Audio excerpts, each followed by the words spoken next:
And that's why you always got to bet on black. What's going on, everybody? This is the Cover Band Confidential Podcast, the podcast for cover band musicians and band leaders to London, Rockmore, and Set Glass in Atlanta, Georgia. I'm Adam Johnson. In Greensboro, North Carolina, I'm Dan Ray. So back from Mexico, Amber has already gone again. She is in Las Vegas, baby. Loving it. Having her lavender bath and all of that. Yeah, going to Frankie's Tiki Room and the Neon Museum and steak at Oscars, and it's just crazy. She's at this big corporate convention, like the kind of convention that like the money doesn't make sense. Right. So she was telling me that she signed up for a keynote. She was like, Conan O'Brien's going to be there. I was like, I did like the whole cartoon, like eyeball take. Right. And then she's like, and the rap party's on Thursday and it's Gwen Stefani. Uh-huh. And I'm like, oh, okay. She's like, at the Sphere. Okay.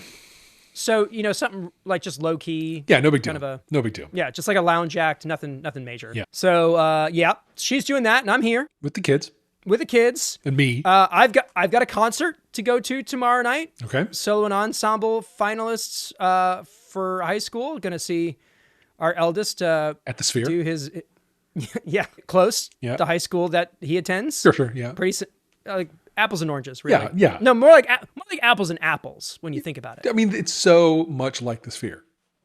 Basically identical experiences. Yeah. But also shout out to my parents for stepping in and helping me get kiddos off the bus when I've got this big like team week thing going on with my job where I have to be out of the house. Like I'm in this room 12 hours a day. Yep. Most of the time. Yep. Not this week. Not the week that I really need to be home. Can't. Right. Can't be done. What are you going to do?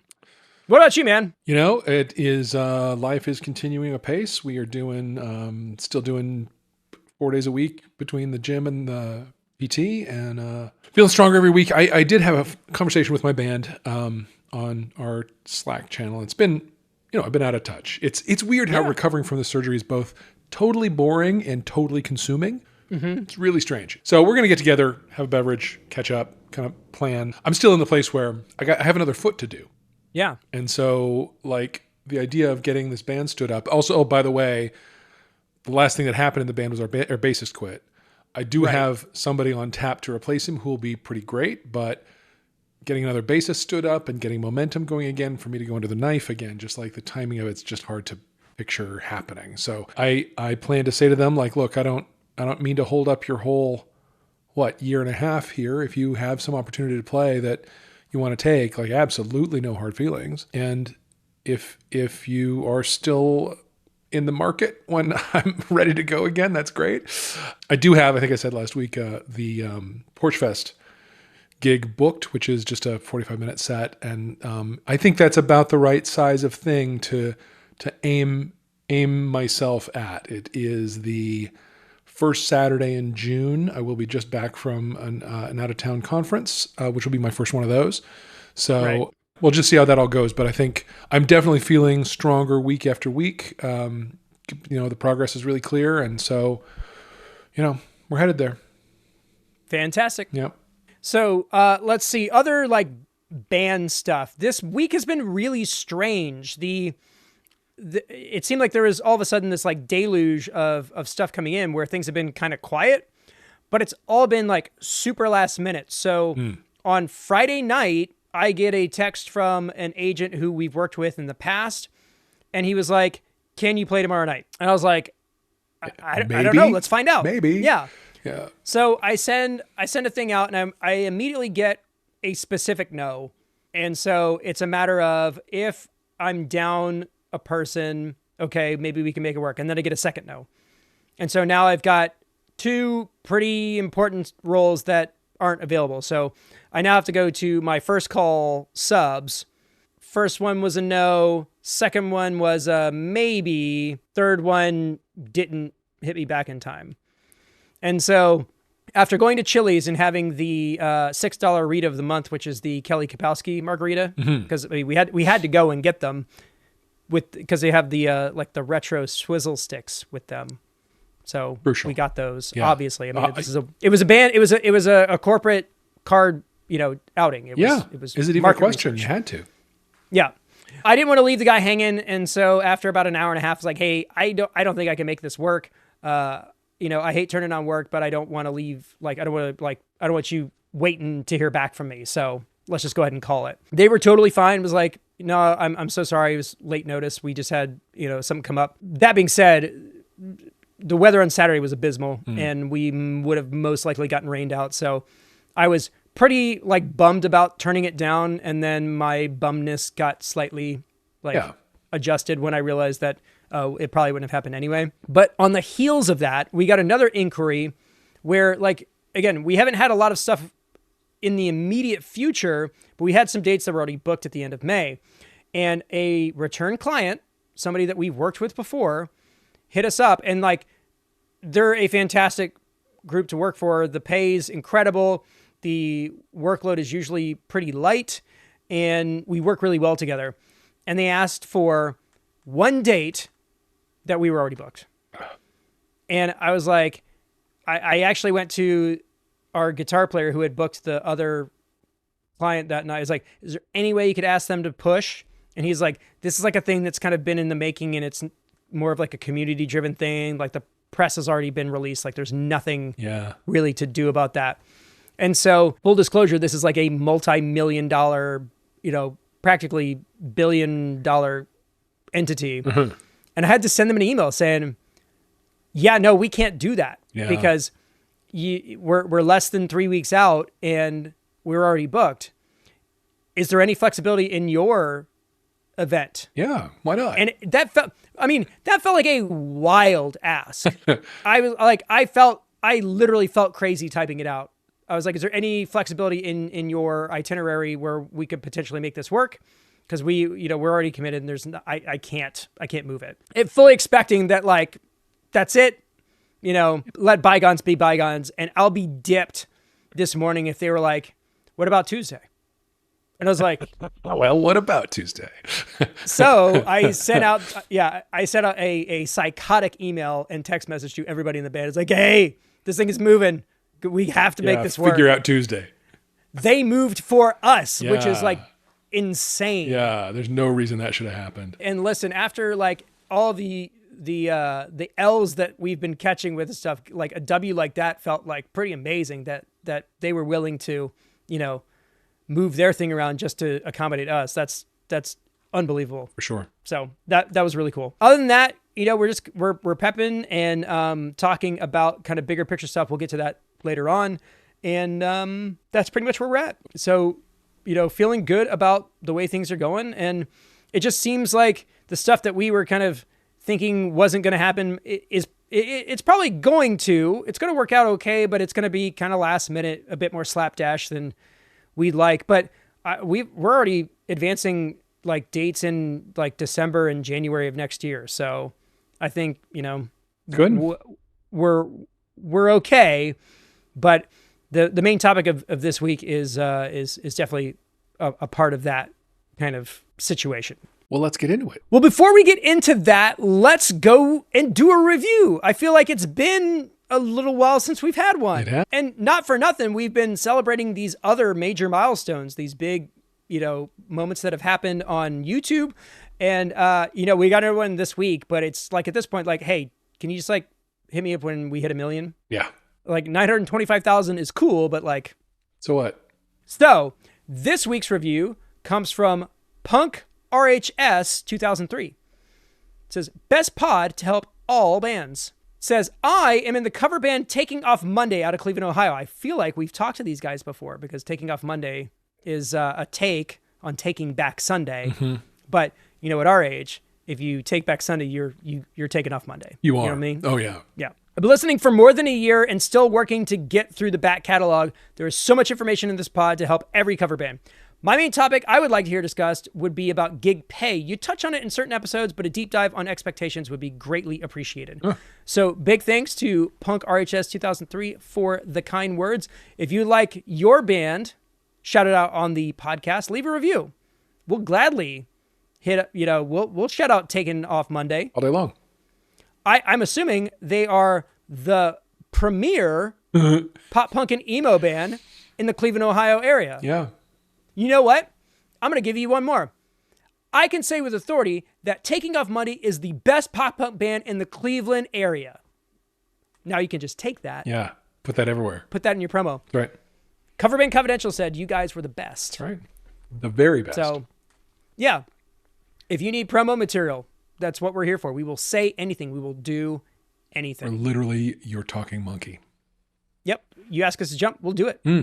How high? Yeah. And it looks like we've got a couple other ones in the backlog. So we'll stack a couple of these That's up. cool. That's We've great. been too busy to look. Yeah. It's a good problem to have. It is. It is. Okay. Speaking of good problems to have, this is not necessarily a good problem to have.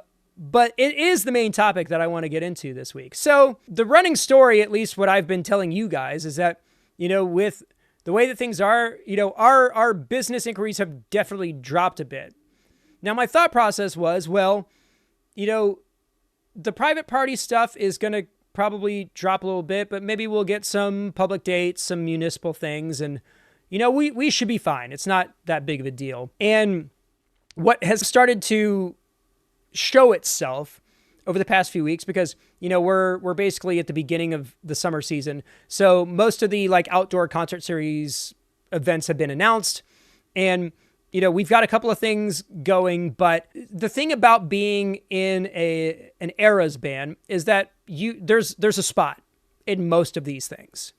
So if you're doing a summer concert series, there's going to be a slot for an 80s band. Yeah. And for a number of years, we were that slot. We filled that slot all over the place, all over the Southeast. And, in previous episodes, I've been pretty, honest with the fact, we're not the best 80s band in Atlanta, but we're in the top two. There's definitely bands that have more going for them than we do, and that's okay, because we're kind of doing this as a side business. It's not a full-time thing, and totally fine with that. Well, in the process of kind of letting it ride, there is another group that has started and has kind of usurped our spot in that pantheon, in the, whatever the hierarchy is of 80s bands in the Atlanta area. And they're fantastic. I have absolutely, there is no critique. They've got a lot of stuff going for them. One of them, there's some star power involved, at least locally. Well-known guitar player who is in some national acts that started this project as kind of like a side deal. They've got great resources. They've got management. They've got a lot going for them. And in that vacuum where we have kind of just been resting on our laurels, they were able to, jump the line. Okay. And no fault to them, but it became really apparent over the past couple of weeks. It's like, okay, well, we have kind of just been riding it out and just feeling like we're in a good position with our promo and that kind of thing, that we didn't really need to worry about it. And it's at the point now where we need to start worrying about it. So earlier today, somebody on the Patreon Slack ended up on one of our agency websites and found our promo. I was like, hey man, this is a great promo. And I was appreciative of that. But then I went and I looked at it, and we made that video, I think, in 2019. Well, it was released in 2019, which means we made it in 2018. And that was the last promo video we shot. So, we've been able to self-sustain ourselves, no paid ads, no representation, other than some partnerships with some agencies.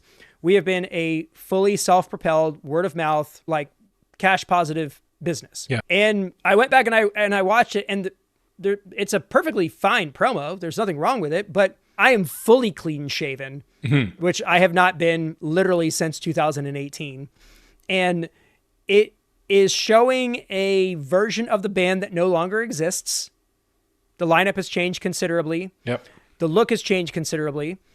And I was like, okay, well, it seems like we need to look at what we are kind of projecting outwardly to the marketplace and what needs to be adjusted. And this is one of those things that I feel like every band needs to do on a regular basis. Yeah. Emotionally removed from the situation, what's your social media look like? What does your promo material look like?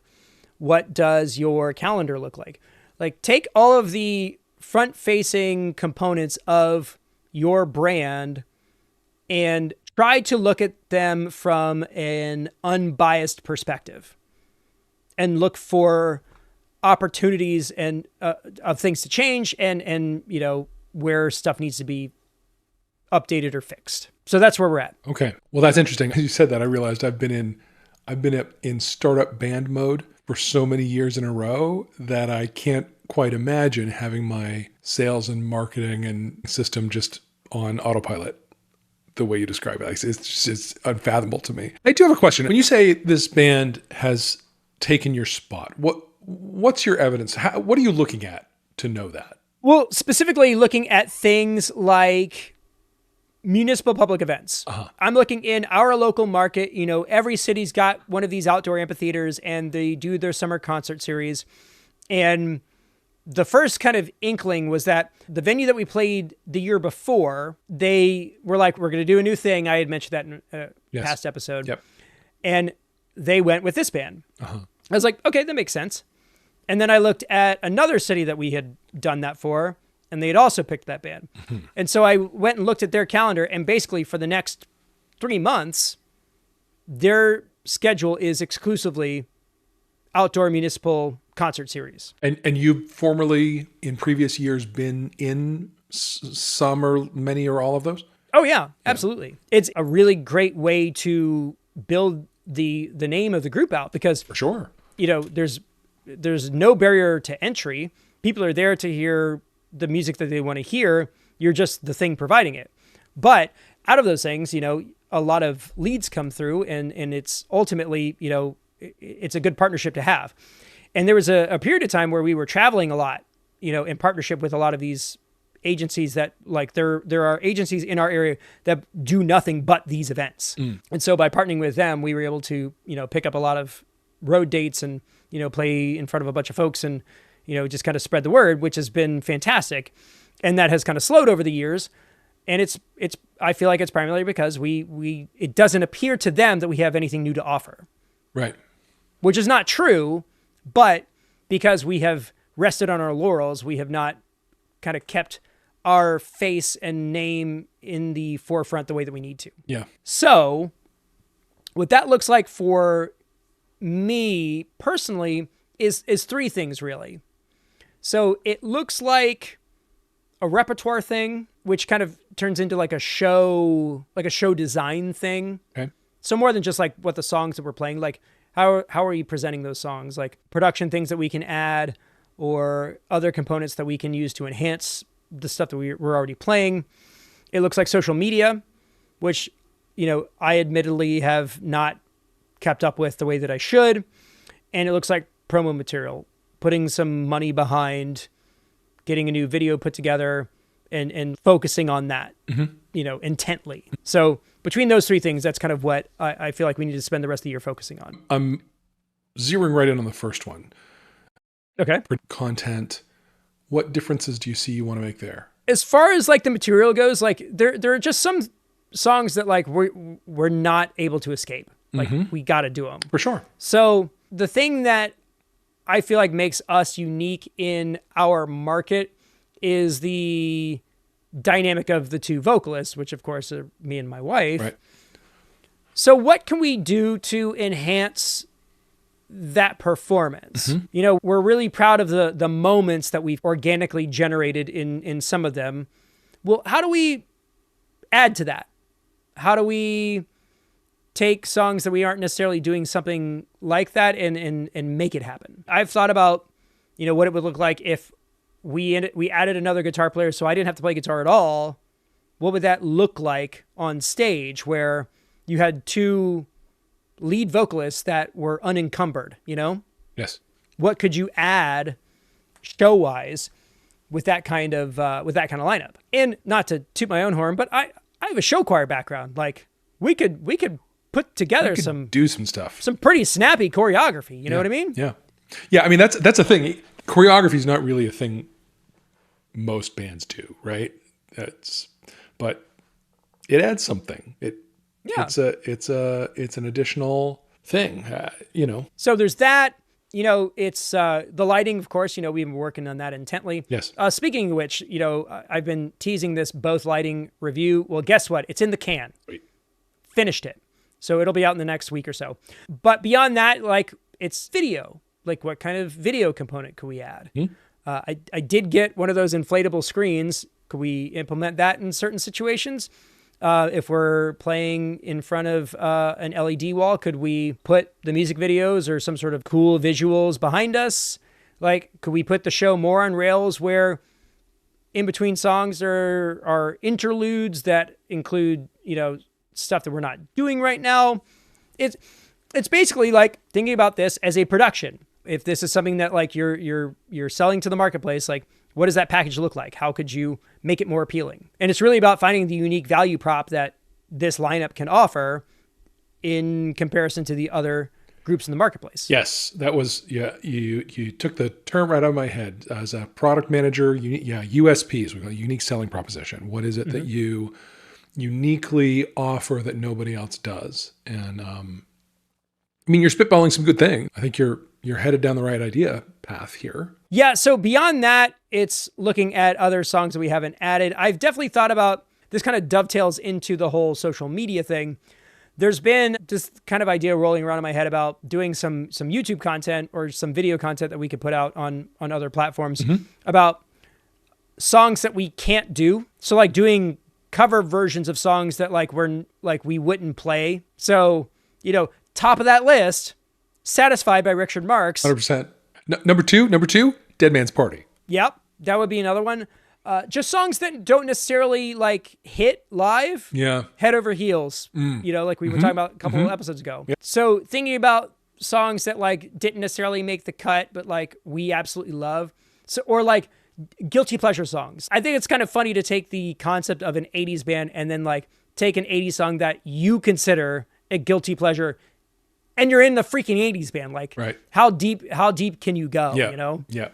So that seems like something that I would enjoy kind of like digging into. I like that because it's, I think the perception is like, the thing about 80s songs is they're not making any more of them. Right? It's like finite. But the reality is that's true, but it's big finite. Like there's a lot. And so to kind of break that down and say, I love this song, you'd never want to see me do it live, and then do a cover of it in a video and cut it down, not have it, people have to sit through it or something. But I think that's a fun idea.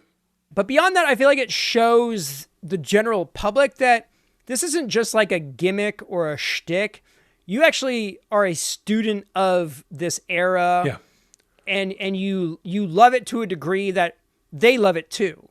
Right. Where even if you never play that song live, it was worth the effort just to put it out into, the ether. For sure. Just to prove that, you could do it. For sure. Or just to do it for your own, satisfaction. Yeah. And, as one of the things I learned from Mike Schulte recently on the Slack is like rerun that video every 9 months, right? It's why not? Yeah. Nobody's going to complain if they see it again. You see stuff repeatedly on social media all the time. Nobody's going to notice that. But the thought that like it's a lot of effort for one video that's going to post once, that's a fallacy. Yeah. It's funny you mentioned that. I had some video I made in like 2022 that came back up or was like, hey, you posted this a year ago and you posted it the year before that, whatever.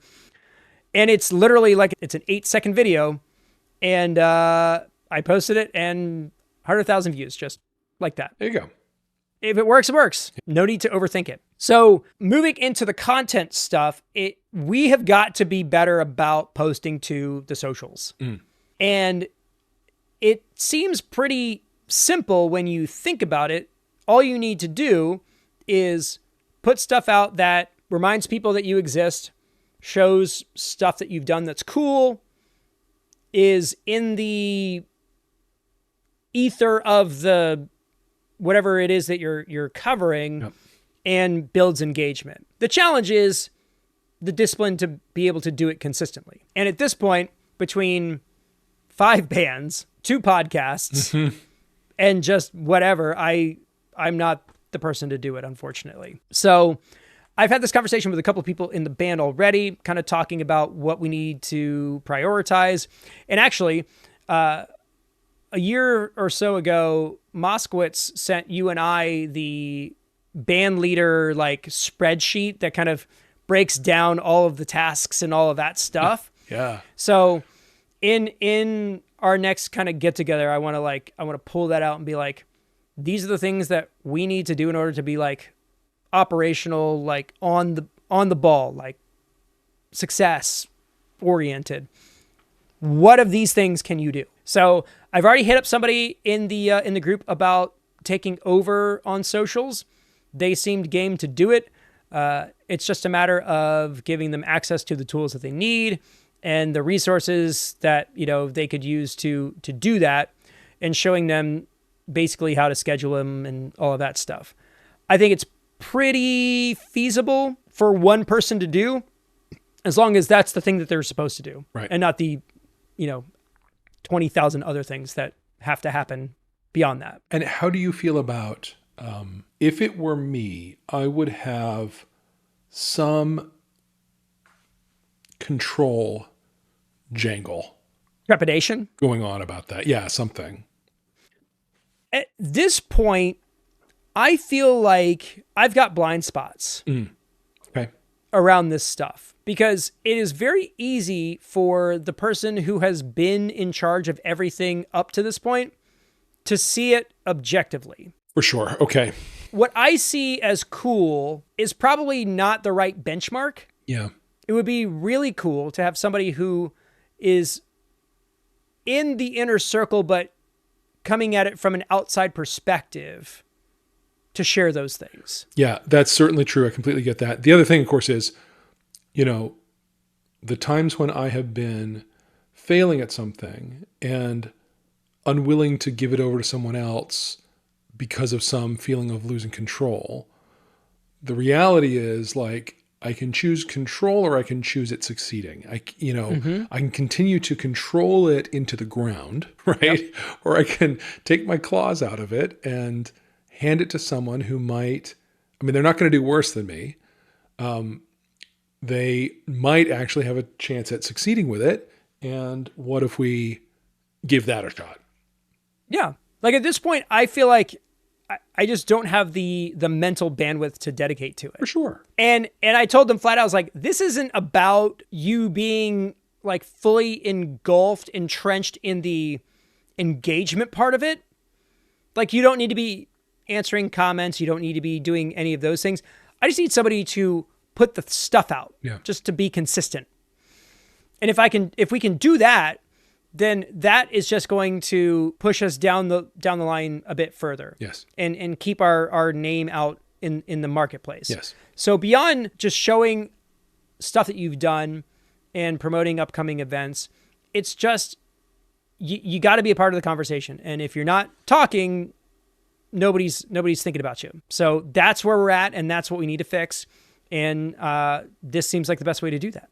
Cool. And the last one is the promo thing, which is not necessarily the hardest one, but the one that is going to take the most time, effort, and resources. Well, you got to invest in some photography. Yep. You got to invest some time or money in some editing. Yep. Or, well, specifically just like somebody shooting your stuff. Got to get somebody there to shoot it. I've got these cameras that I shoot everything with, and I've got a husband of a co-front person who runs around with my Pocket 3, and we've made some pretty good stuff out of that, but the commitment to the time of getting it edited and cut down and versions of it for your different outlets, and, this full song versus this 2.5 minute highlight reel versus, there's a lot of work to do in that. Yeah. As evidenced by the fact that I've got a whole, external SSD drive full of RAWs that I've turned into nothing. Yeah. I'm staring right now at 8 terabytes of nothing. Yeah.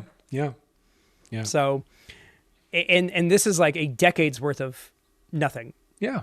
The challenge there is you can't do much with a decade of nothing, because while you can use some of that nothing for socials and that kind of thing, you really need new stuff. Things have moved on. Yeah. Yep. So new people, new lineup, new configuration, new lighting, material, new lighting, new everything. So we're at the point now where we kind of need what I would consider like an East Coast level, like quality promo. Yeah.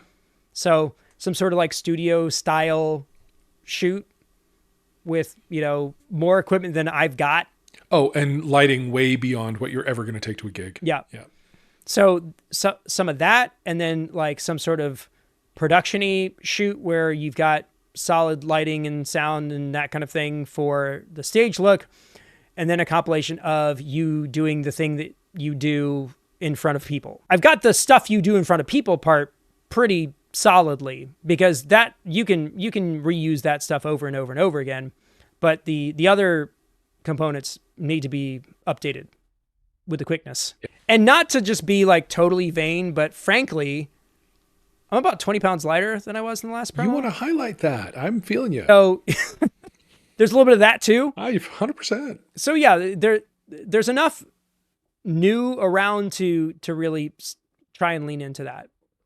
Now the challenge is that in order to pay for this new stuff, you have to have business coming in. But if the intent of the promo is to bring the business in, there's this kind of, one hand washing the other situation that we've got to sort out. You're gonna have to invest in yourself. Well, and that's why I hope this Random Tuesday gig with the multinational corporation pans out, because that would put a pretty solid amount in the coffers in order to start that process. Perfect. So fingers crossed that all pans out for us. Now, there's a fourth thing that we haven't really talked about.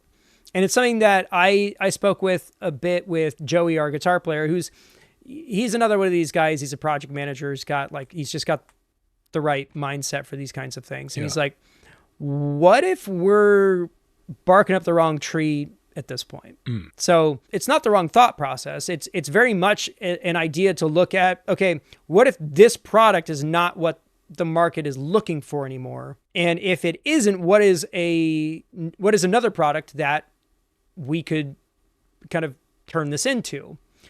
Now, his point was saying, okay, if they've kind of if this band that shall not be named took over our spot in the 80s world, well, what about 90s? Fair question.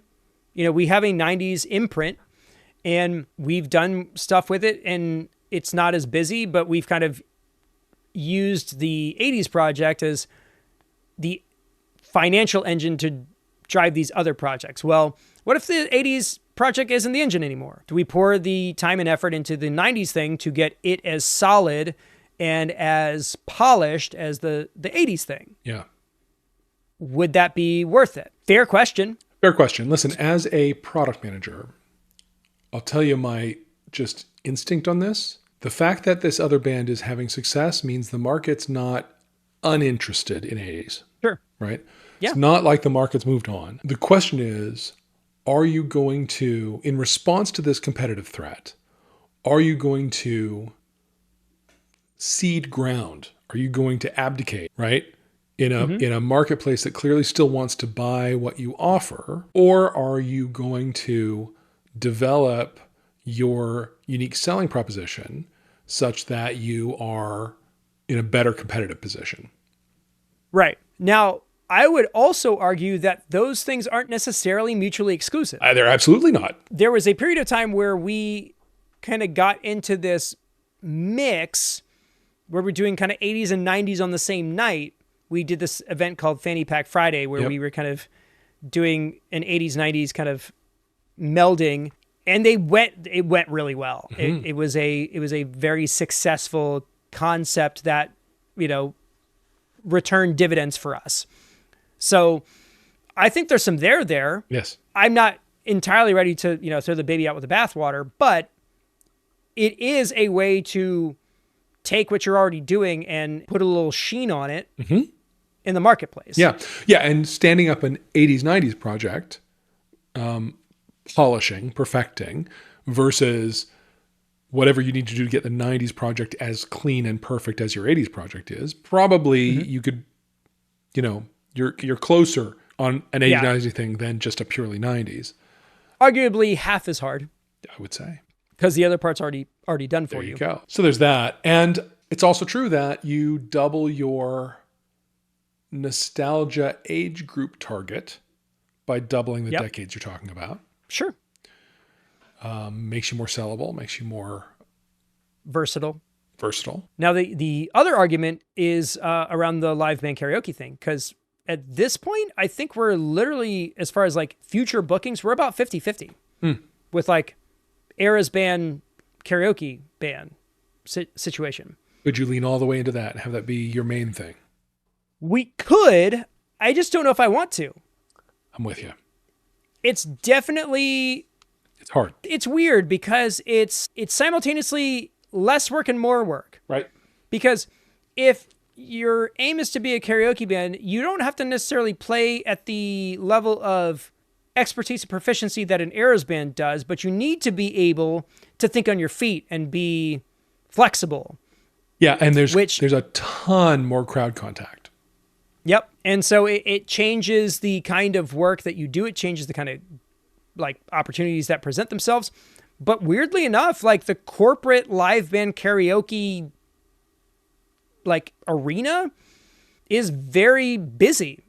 There's a lot out there. Good. And so the thing for me is that it feels like it requires a lot more shed work outside of the gigs. It does. To get that product up and running. The gear requirements sustainable. Are different, and the tech requirements are different, and the random jerks on your stage messing with your vibe is different. At some point, when I was doing my acoustic karaoke pretty regularly, I contemplating adding a what I call it, combat pay multiplier, right? Because it just people come up and make weird ass demands and drag their child up and insist it'll be so cute, and the kid's like sobbing, and I mean, oh my God, it's a mess. It's a mess interacting with people.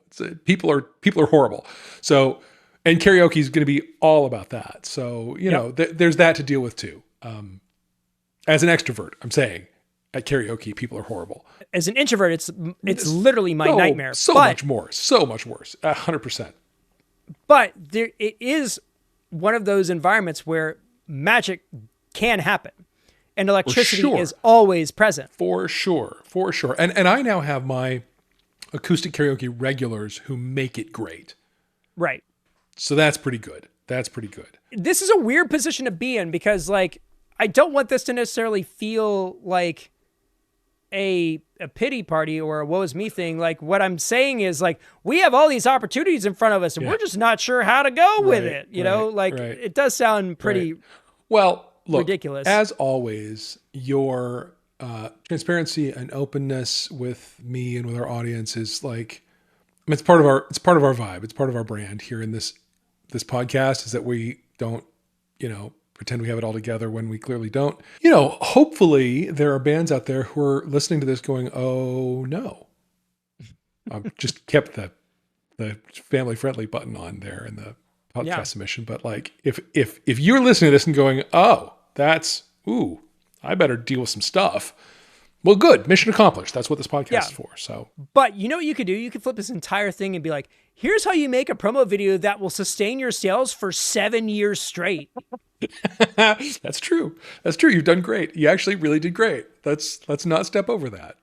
Yeah. We've talked a lot about that promo video. It's just that you look at that guy and then you look at the guy who shows up. You're like, that's not the same guy. Not that guy. What's happening?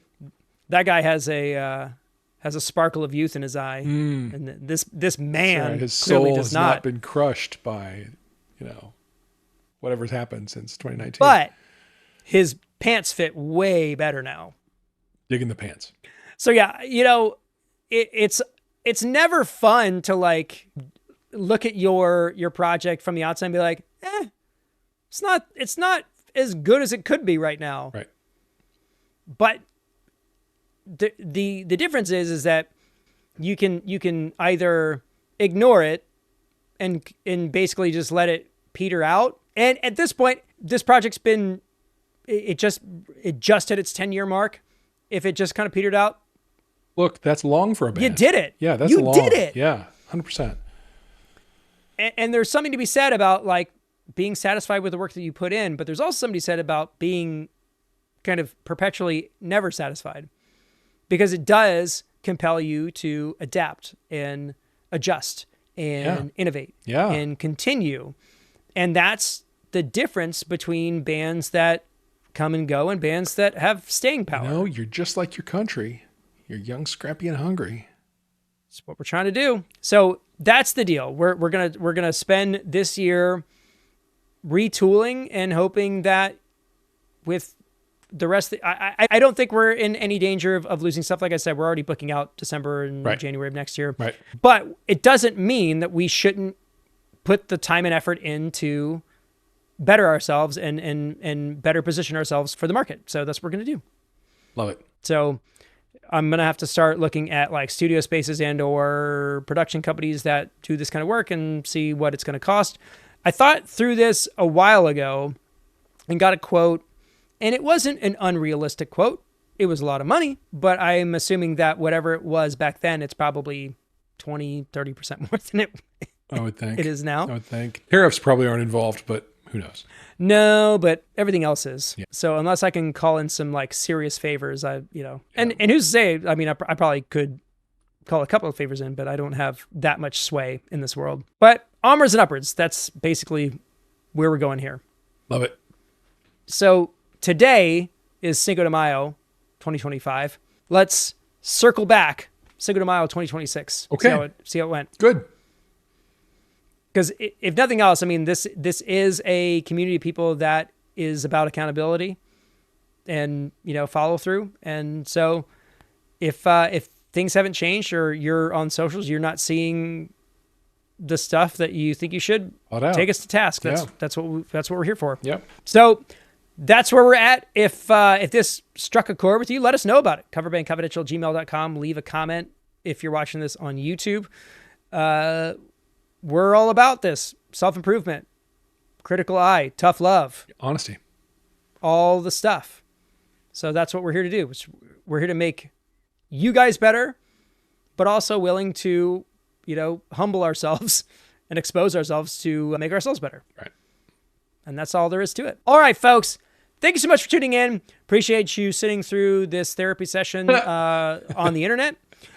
It's, we got to do it sometimes. And so that's what we're doing. Yep. And we appreciate each and every one of you. If you'd like to support the show, you can do a number of things, but we'll go ahead and call it for this week. In Atlanta, Georgia, I'm Adam Johnson. In Greensboro, North Carolina, I'm Dan Ray. You have been listening to the Cover Band Confidential podcast for the week of May 9th, 2025.